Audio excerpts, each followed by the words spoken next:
Ketika seseorang ngerasain cemas, Ya. stres, Ya. atau takut ketika pembicaraan tentang uang. Aku nggak bilang tentang permasalahan uang, karena sebenarnya belum tentu tentang permasalahan. Bisa jadi sebenarnya yang trauma keuangan orang tuanya. Oke. Lalu bagaimana orang tua yang trauma keuangan ini nge-treat anaknya juga jadi beda kan? Oke. Lalu akhirnya kayak mewariskan. Itu bisa.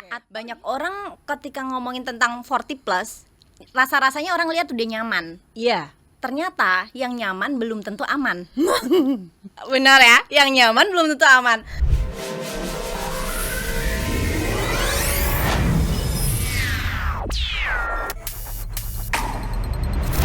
Halo teman KBR, ngerasa nggak akhir-akhir ini makin banyak yang ngerasain kecemasan soal uang? Bahasa kerennya adalah money anxiety. Nah, selama ini kita pikir, yang punya kecemasan uang itu adalah yang first jobber, yang masih muda gitu. Berpikir kalau yang udah usia-usia 40 plus itu baik-baik aja. Enggak, ternyata masih ada kecemasan soal uang. Nah, ini yang pengen kita omongin. Gimana nih kita menghadapi money anxiety supaya perilaku kita mengelola uang juga berubah dan tetap produktif. Selamat datang di Uang Bicara. Sama saya Puryanandita dan ada teman kita. Selamat datang Mbak Stella Maksda. Mbak Stella Maksda ini adalah seorang CFP dan juga punya background NLP coach. Karena di Uang Bicara kita percaya kalau ngelola uang itu bukan soal semata uangnya aja, tapi mindset kita juga. Selamat datang Mbak di Uang Bicara di KBR. Nih, kita mau paham dulu money anxiety. Ya, kalau diterjemahin kan memang artinya khawatir soal uang gitu. Tapi sebenarnya bentuk nyata money anxiety itu kayak apa sih? Kayak apa? Oke, jadi money anxiety itu lebih ke gini nih. Ketika seseorang ngerasain cemas, Ya. stres, Ya. atau takut ketika pembicaraan tentang uang. Aku nggak bilang tentang permasalahan uang, karena sebenarnya belum tentu tentang permasalahan. Tapi ya ketika ada pembicaraan topik uang, dia ngerasanya itu tadi, Mbak, ada rasa takut, cemas, dan lain sebagainya. Karena seringkali bukan berarti keuangannya itu kurang. Bahkan di keuangan yang stabil, dia tetap ngerasa nih, ada cemas, ada takut, ada stres. Misalnya seperti itu. Oke, jadi dimengerti dulu. Ini bahkan belum problemnya uang. Ya, betul. Tapi ketika ngomongin uang, muncul rasa-rasa cemas dan takut dan lebih dienggain, nggak usah diomongin nih gitu. Iya. Kayak kenapa sih kita harus ngomongin ini gitu ya? Benar-benar. Oke, rootsnya apa? Karena tahu ada background NLP. Kenapa orang-orang tersebut bisa ngerasa seperti itu? Bisa ngerasa seperti itu. Jadi ada beberapa hal nih yang menyebabkan. Yang pertama nih, Mbak Puri, mindset. Mindset seseorang. Nah, itu yang timbul dari ya saat ini gitu kan. Saat ini bisa jadi lingkungan sekitar dia memandang tentang uang. Ada kan di tempat kerjanya mungkin, atau bahkan di keluarganya mungkin, bagaimana cara mereka memandang tentang uang. Itu mindset. Iya. Tapi lebih dari itu, banyak hal yang aku temuin juga itu adalah tentang trauma finansial. Ada luka masa lalu. Yang dari generasi sebelumnya ke kita yang sekarang menjalani, atau dia tumbuh juga dengan mengalami trauma-trauma tersebut? Bisa macam-macam. Bisa jadi sebenarnya yang trauma keuangan orang tuanya. Oke. Lalu bagaimana orang tua yang trauma keuangan ini nge-treat anaknya juga jadi beda kan? Oke. Lalu akhirnya kayak mewariskan. Itu bisa. Atau dia juga mengalami suatu hal di masa kecilnya, dan dia mengalami trauma keuangan. Itu baru dua. Sebenarnya ada satu lagi yang sebenarnya relate sama mindset, kurangnya literasi keuangan. Iya, Jadi nggak paham, nggak punya ilmunya. Literasi keuangan jadi hal yang penting juga di sini untuk supaya menghindari yaitu tadi kecemasan, ketakutan, stres tentang uang. Nah, itu sih. Nah, sebelumnya di episode sebelumnya tuh Uang Bicara selalu kasih highlight ke teman-teman kita yang first jobber. Yap. Karena memang lagi susah job market. Tapi ternyata fenomena yang kita dapat juga yang 40 plus ini juga lagi goyah lah. Kalau secara outlook lah gitu kan emang lagi banyak kolaps ya, startup PHK gitu. Jadi seenggaknya untuk tahun ini kebaca 40 plus juga lagi anxious atau cemas soal uang. Tapi lepas dari apa yang terjadi di 2025 ini, kok bisa sih ada usia 40 plus tuh cuma soal uang? Karena biasanya kalau pakai POV-nya first jobber, loh kan lu berkarir udah lama, satu. Terus pun misalnya di depan masih ada kejutan kehidupan, kamu kan masih punya aset, kamu punya apapun lah, rumah dan sebagainya. Tapi ada nggak yang kita nggak lihat yang Mbak Stella juga, kamu lupa nih elemen ini nih, bahwa 40 plus juga bisa ngalamin ini gitu. Iya. Apa tuh? Jadi gini, ada cerita gini nih, dan ini banyak terjadi dengan berbagai macam variasinya lah ya. Oke. Banyak orang ketika ngomongin tentang 40 plus, rasa-rasanya orang lihat udah nyaman. Iya. Ternyata yang nyaman belum tentu aman. Benar ya, yang nyaman belum tentu aman. Seberapa banyak orang yang kerjanya baik-baik aja nih, dia bekerja dengan apa ya, ibaratnya aman kok, titelnya bagus, kerjanya oke, dia selalu achieve target misalnya, atau misalnya dia punya bisnis yang kalau orang lihat kayaknya bakalan sustain nih, aman, kayaknya 10 tahun 20 tahun ke depan nggak bakalan goyah deh. Tapi seberapa banyak kita ngelihat di situasi-situasi darurat tadi, layoff di mana-mana. Dan bukan karena performance orang itu, ya memang karena situasi, atau misalnya bisnis yang tiba-tiba gulung tikar. Nah, jadi itu tadi fenomena di mana orang melihat 40 plus kayaknya nyaman, padahal belum tentu aman. Itu menjadi hal yang seringkali terlupakan, bahkan oleh si 40 plus sendiri. Kadang-kadang aku udah nyaman nih, tapi lupa. Itu sih. Nah, sekarang kita balik ke basic lagi. Tadi kita udah mengkategorikan money anxiety-nya datang dari mana, apa itu. Nah, sekarang level deh. Level. Dimana kita bisa bilang, oh ini levelnya aku bilangnya kuning deh, gitu ya. Dari kuning mulai oranye, habis itu merah gitu kan. Jadi kita kalau ngecek diri sendiri tuh, oh aku lagi ada di mana ya gitu. Itu di mana tuh? Gimana? Jadi memang ada level, tapi sebenarnya kalau misalnya benar-benar mau ngecek mungkin yang benar-benar level yang baku, mungkin perlu profesional seperti psikiater ya. Mungkin itu akan ada. Tapi kalau kita bicara dan dengan saya ketemu beberapa klien gitu kan, itu bisa terlihat memang.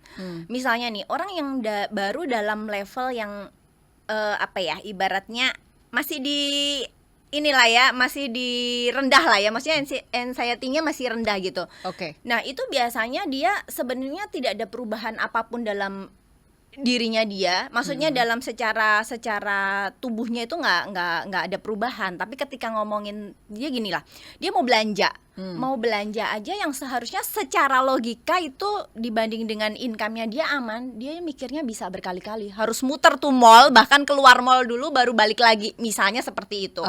Lalu misalnya mulai berinvestasi, bahkan dari yang investasi yang resikonya rendah sekalipun dia sangat-sangat bingung nih, masuk nggak ya? Dia bingung kalau masuk nanti gimana, nggak masuk gimana, untuk menentukan. Jadi benar-benar hal-hal sederhana seperti itu, tapi belum sampai mempengaruhi dia bingung tapi saat itu. Sedangkan di level menengah itu biasanya sudah mempengaruhi dia tidur lebih susah, itu ada. Jadi sampai dia kepikiran, dia lebih sampai malam udah, aduh tadi kan begini, tadi kan begitu. Mengganggu keseharian. Udah mengganggu keseharian. Bahkan yang aku temuin nih Mbak Puri, itu ada orang yang sampai panic attack. Jadi bener-bener yang dia udah keringat dingin. Misalnya setiap kali ada tagihan datang, kartu kredit aja lah ya, itu dia mau buka aja takut. Ternyata usut punya usut ada trauma finansial dari masa lalunya. Itu sampai bener-bener yang di level berat itu bener-bener ya itu mempengaruhi secara kondisinya dia. Sampai keringat dingin, dia bergetar, sampai nafasnya pendek, itu sampai yang seperti itu. Wow, nggak nyangka sih bahwa bisa sebegitunya ya. Sebegitunya. Nah, aku mau nyorotin juga selain yang 40 plus, perempuan. Apakah, nggak tahu nih, mau dilihat dari klien-klien yang pernah curhat gitu ya, sama Mbak Stella. Perempuan 40 plus, sandwich generation. Jadi ngurus anak, tapi juga orang tuanya udah mulai sepuh, dia yang ngurus juga secara finansial. Ini rentan banget nggak kena money anxiety? Ya, tentu saja lebih rentan ya. Dilihat dari dia sandwich generation aja. Apalagi sekarang kalau kita lihat ya stigma atau apa ya, ibaratnya masyarakat itu selalu bilang perempuan, apalagi yang udah berkeluarga, ibu gitu lah ya, dia itu yang mengelola keuangan. Dia harus hemat-hemat lah, dia harus begini, menabung dan lain sebagainya. Sedangkan orang nggak mau tahu tuh kebutuhannya kayak apa. Dan kadang-kadang juga trauma finansial dari misalnya gini, yang sering datang nih ya, yang sering datang itu gini, dia nggak kerja, maksudnya dia sebagai ibu rumah tangga pun kan sebenarnya tahu lah ya, pekerjaan ibu rumah tangga tuh luar biasa, nggak pernah ada hentinya. Iya. Tapi dibilang dia cuma ngabisin uang suami, lalu beban suami, stigma seperti itu seringkali jadi sangat membebani perempuan. Iya, Jadi apa ya, bebannya tuh berbeda dengan pria. Kalau pria kan lebih ke mungkin dia sebagai aduh gimana nih caranya karena saya pemberi nafkah utama.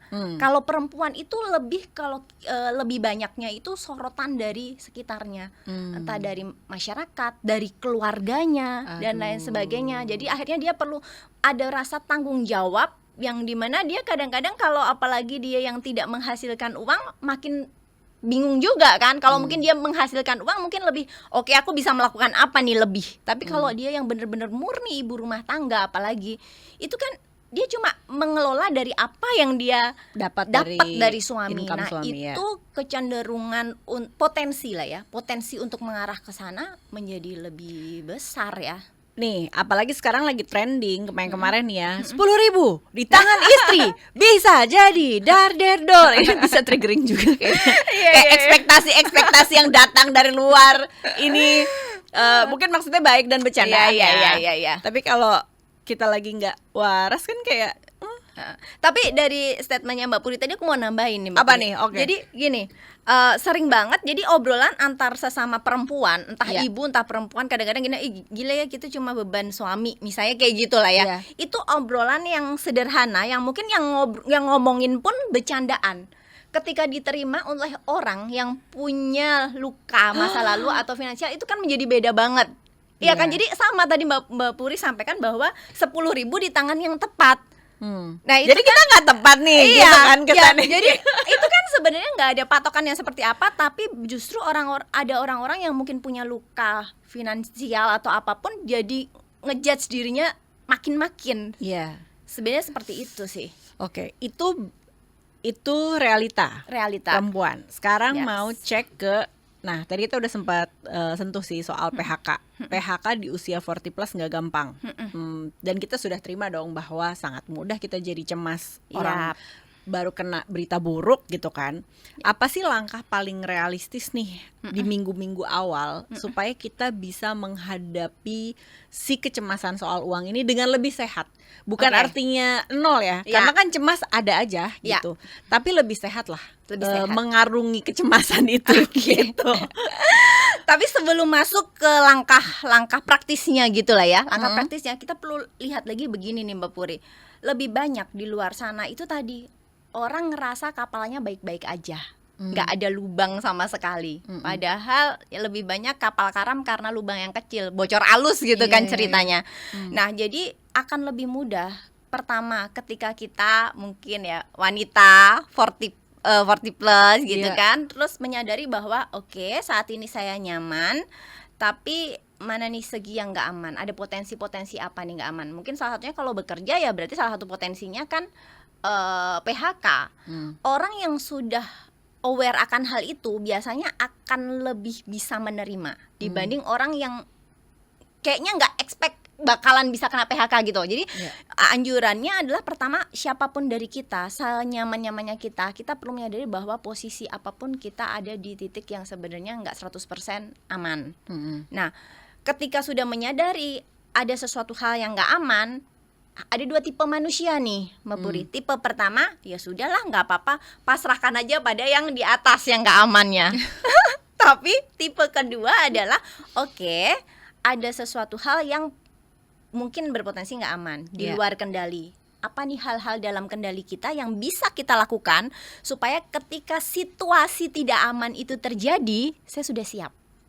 Nah, jadi menjadi lebih enaknya adalah ketika dia sudah sudah menyadari ada sesuatu hal yang berpotensi tidak aman, dia menyiapkan diri, misalnya nih, dia membangun dana darurat 3-6 kali pengeluaran totalnya dia. Tentu saja itu menjadi langkah konkret yang lebih dia akan lebih bisa adaptif dan fleksibel walaupun terkena PHK. Dia ada dana darurat sebesar itu yang setidaknya dia punya ruang untuk bernafas selama 6 bulan ini. Dimana 6 bulan ini pada akhirnya pengeluaran dia tetap bisa handle dari dana darurat, dia tetap bisa melakukan hal-hal lain. Akhirnya kan ketika ada opsi itu lebih kreativitas tetap bisa jalan. Bayangin kalau nggak ada dana darurat sama sekali. Buntu lah sudah itu kan. Hidupnya benar-benar dari gaji ke gaji gitu ya. Dan itu banyak banget terjadi. Nah, jadi setelah itu ya langkah selanjutnya ya itu tadi. Dengan dia perlu apa yang akan saya lakukan berikutnya, otomatis membangun income barunya dari mana. Gitu. Selalu gitu ya, kayak kita sering ngomongin mengelola keuangan. Tapi apa yang mau dikelola kalau uangnya nggak ada? Jadi kayak tambahin lagi kekuatannya, tambahin lagi gitu. Oke. Sekarang gini, kalau tadi kan ngomongin dana darurat adalah kunci kan, jadi itu kan preventif gitu. Tapi ada nggak elemen ketika kita sudah 40 plus yang menurut Mbak Stella ini banyak loh orang keplesetnya di sini? Tidak hanya karena kebetulan 2025 dianggap menantang ya, tapi kayak lihat di depan tuh ada ini, kalau kamu nggak nyiapin sekarang bisa kepleset di bagian ini loh gitu. Coba selain dana darurat selain dana darurat adalah masih banyak orang di Indonesia itu selalu berpikir adalah memiliki income dari satu sumber income. Padahal kita sepanjang kita mampu di usia produktif, bukalah semua sumber income yang ada, bahkan sampai yang ibaratnya remahan-remahan. Karena ada masa-masa di mana ketika income yang besar itu stop, bisa jadi remahan-remahan itulah yang membantu kita. Jadi itu satu elemen di mana kalau saya lihat dari perjalanan saya itu banyak keskip karena masih banyak orang yang berpikir aku perlu fokus pada satu pekerjaan, satu sumber income. Nah itu penting karena bagaimana tadi yang Mbak Puri sampaikan, sebelum mengelola uang, income-nya kan dari mana? Jadi bagaimana menjaga income, menjaga penghasilan supaya tetap ada dan berkelanjutan, itu menjadi kunci. Sementara badannya cuma satu. Jadi kita harus bermain pintar. Aku gak nyangka sih ini yang akan diomongin Mbak Stella. Tadi aku pikir mungkin akan ngomongin dana pensiun kali ya. Enggak ya, belum sampai situ ya. Setelah itu baru. Tapi kalau misalnya income-nya aja gak ada, gimana mau siapin dana pensiun? Iya lagi. Iya kan? Iya lagi, bener banget. Bener banget. Jadi tadi ingetin bocor alusnya di mana. Siapkan dana darurat. Terus ya ini nih yang suka jarang diomongin. Jangan berpuas hati dengan satu sumber income saja. Benar. Karena banyak orang bersembunyi di balik kata bersyukur. Padahal bersyukur itu seringkali orang bersembunyi bersyukur dan berpuas diri. Padahal bersyukur itu what next? Apa yang perlu saya lakukan lebih untuk mendapatkan lebih, untuk mensejahterakan diri saya, keluarga saya, orang lebih banyak lagi. Itu sih Mbak Puri. Oke. Nah ini tindakan yang bisa kita lakukan sedikit demi sedikit supaya si level khawatir soal uangnya tuh menurun, ya nggak sih? Iya benar, benar. Sambil mengerjakan PR checklist yang tadi Mbak udah bilang, harapannya kalau kita udah menjalaninya, level khawatirnya terus menurun. Ya. Oke. Sekarang gini, money anxiety ini aku ngomonginnya berpasangan ya. Karena kan 40 plus rata-rata sudah berpasangan jika tidak sudah menikah. A menikah dengan B, dia punya money anxiety yang berbeda. Ya. Gimana biar kita nggak berantem? Gimana caranya dia biar nggak berantem? Maksudnya sama suaminya, sama pasangannya kan ya? Gitu. Iya. Saya selalu bilang gini. Jadi saya itu mendampingi juga pasangan-pasangan yang sebelum menikah. Jadi ada namanya kursus pernikahan. Nah, itu salah satunya satu kata kunci di awal itu adalah komunikasi keuangan adalah awal keharmonisan. Jadi banyak hal ketika saya berjumpa dengan klien juga, apapun itu UUD, ujung-ujungnya duit. Permasalahan keluarga itu seringkali nggak kita dikit aja pasti ada sangkut pautnya tentang duit. Jadi dari awal komunikasi keuangan. Dengan begitu kita tahu juga kekhawatiran pasangan kita seperti apa. Dan ya perlu terbuka karena ngomongin tentang keuangan apalagi di sebuah keluarga itu kan nggak cuma menyatukan dua insan tapi dua dompet. Iya. Nah, jadi itu yang dan dua keluarga besar jika Iya. tidak mertua kan. Benar. Nah, itulah. Jadi benar-benar satu hal ya komunikasi keuangan. Saya selalu sampaikan tidak ada yang paling benar karena setiap keluarga punya cara masing-masing. Tetapi bagaimana yang paling benar adalah kesepakatan dua belah pihak. Nah, itu kan bisa terjadi ketika sudah ada komunikasi keuangan. Nah, jadi memang dari awal perlu dibangun sih, Mbak Puri. Ini menular nih karena tadi bilangnya kita ke keluarga lain kan, maksudnya mertua. Semakin sepuh beliau-beliau itu kan juga tumbuh dengan money anxiety-nya sendiri ya. Yap. Gimana kita sebagai anak yang ada di tengah nih, udah mah kita juga punya anak lagi kan. Iya. Terus kayak kami sayang loh sama orang tua. Orang tua tuh maksudnya dua ya mertua dan orang tua langsung ya. gitu. Tapi kan uang tidak terbatas. Uang itu tidak tanpa batas. Ya. Uangnya terbatas. Yap. Gimana cara mengkomunikasikan bahwa ayo kita align yuk semuanya, apalagi ketika orang tua kita sudah tidak punya penghasilan sama sekali. Betul. Gitu. Gimana nih? Cara ini ya supaya jadi aman semua yang bisa ngerangkul semua. Soalnya kan kalau mutung ya pakai bahasa Jawa karena Mbak Stella dari Jogja gitu ya. Iya. Kalau udah mutung nggak jalan dong. Nggak jalan. Ya, benar. Nah, ini memang kalau misalnya udah ngomongin, apalagi kalau misalnya ini sudah akarnya yang terpatri pada orang tua itu tuh dalam, memang perlu ngurainya lebih jauh ya. Maksudnya kan bahwa sebenarnya yang kita perlu tanamkan kalau seenggak-enggaknya dengan diri kita dan anak kita itu, kalau orang tua saya pun menerapkan adalah tanggung jawab kita itu adalah anak-anak generasi setelah kita. Bukan berarti kita meninggalkan orang tua loh ya, tapi memberi orang tua itu adalah wujud bakti, bukan tanggung jawab. Berbeda antara wujud bakti dan tanggung jawab. Nah, ini perlu dikomunikasikan pertama dengan suami. Oke, apapun yang terjadi tanggung jawab kita anak. Tapi kita perlu sebagai wujud bakti orang tua. Dua kata yang berbeda, tapi ketika kita sudah bisa memaknai itu menjadi lebih enak menjalaninya. Ya kan? Jadi maksudnya gini, jangan sampai kita memberi orang tua tapi sampai merugikan anak, karena nggak mungkin seperti itu. Nah, tapi kita juga perlu mengkomunikasikan. Nah, balik lagi ke komunikasi. Bagaimana kita sebagai anak ke orang tua mengkomunikasikan ini kepada orang tua. Dan ya satu hal ya yang menjadi harapan, semoga orang tuanya keep humble dan open minded ya, sehingga akhirnya beliaunya juga menerima bahwa si anak pun sudah punya tanggung jawab yang lebih dari itu gitu. Jadi itu akan menjadi lebih pas sih ketika ke anak tanggung jawab, ke orang tua adalah berbakti. Oke. Itu sih. Dengan waktu yang sangat terbatas, satu lagi, ketika kita mau mengambil keputusan berinvestasi. Di 40 plus ini, dengan tadi segala trauma yang ada di dalam diri gitu ya. Investasi ini kan sesuatu yang sebenarnya kita mau tanda kutip nabung dengan cara lain untuk tagihan kita di masa depan kan gitu kan.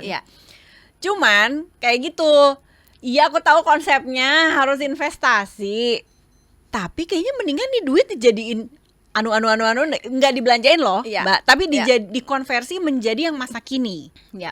Kepentingan keuangan masa kini. Nah, apa yang Mbak mau bilang untuk kami nih yang kayak ya udah terjepit, sandwich, ekonomi lagi menantang, ntar aja lah investasinya nih yang sekarang dulu gitu.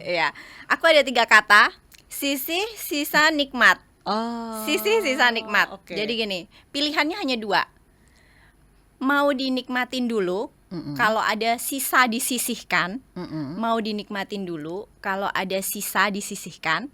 Atau sisihkan dulu, sisanya dinikmatin. Nah, jadi sebenarnya maknanya apa? kita nggak bisa pilih antara masa kini dan masa depan. Karena orang bilang hidup satu kali, buat saya nggak. Hidup setiap hari, mati yang satu kali.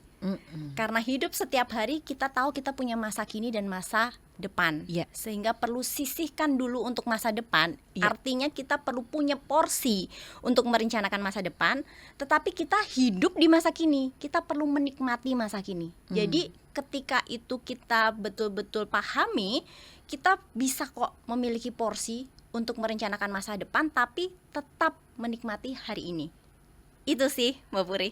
Porsinya berapa persen? Coba be real. Nggak ada. Karena gini, ada orang yang bahkan bisa hidup, bisa nikmat masa kini dengan 10% saja. Tapi ada orang yang bahkan dengan 90% Masih kurang. Jadi nggak ada benchmark Ini pertanyaan yang harus kita jawab sendiri. Ini pertanyaan. Nah, dengan begitu peran mungkin kayak misalnya saya nih ya sebagai financial coach itu membantu seseorang, karena pada akhirnya yang bisa menemukan jawabannya adalah orang tersebut. Tapi bagaimana kami ini memberikan pertanyaan sehingga dia punya ke-trigger untuk oh iya ya. Jadi seperti ini, jadi seperti itu. Karena nggak ada benchmark untuk yang ideal. Iya. Itu. Kalau tadi kan soalnya formula dana darurat cukup jelas Ya, dan masuk akal. Betul, gitu kan. betul. Tapi begitu kayak kita tuh harus berapa persen masa kini, berapa persen masa depan. Ya silakan dijawab. Pertanyaan triggering buat teman KBR, tapi triggering bagus. Mudah-mudahan episode ini bisa dijawab masing-masing dengan sangat mindful. Ya, dengan kita juga jujur keadaan kita saat ini lagi gimana. Dan jangan lupa kita pompa lagi income stream kita. Nggak bisa cuma satu. Buka semua sumber income gitu kan. Dari semua yang kita ulas, ada nggak yang aku belum tanya tapi menurut Mbak Stella harus disampaikan ke teman KBR? Harus disampaikan. Apapun itu, satu hal, keep humble dan open minded itu menjadi nomor satu. Dan seringkali orang ketika overthinking nggak cuma ngomongin tentang money, tapi duit, diri, apapun itu. Ketika overthinking, coba deh cek. Ada hal-hal di luar kendali, ada hal-hal dalam kendali. Biasanya orang overthinking itu karena hal-hal di luar kendali. Please lupakan itu dulu, fokus pada hal-hal di dalam kendali. Karena ketika kita sudah melakukan segala daya upaya untuk apapun yang dalam kendali, percayalah overthinking itu akan memudar. Itu sih. Gila, aku mendengarkan ini di Q4 2025. Mudah-mudahan nih menjadi bensin kita untuk 2020 adap gitu ya teman KBR. Makasih udah main kesini Mbak Stella. Jangan kapok kesini lagi. Waktunya saya Priandita pamit, sampai ketemu di Uang Bicara episode berikutnya. Bye.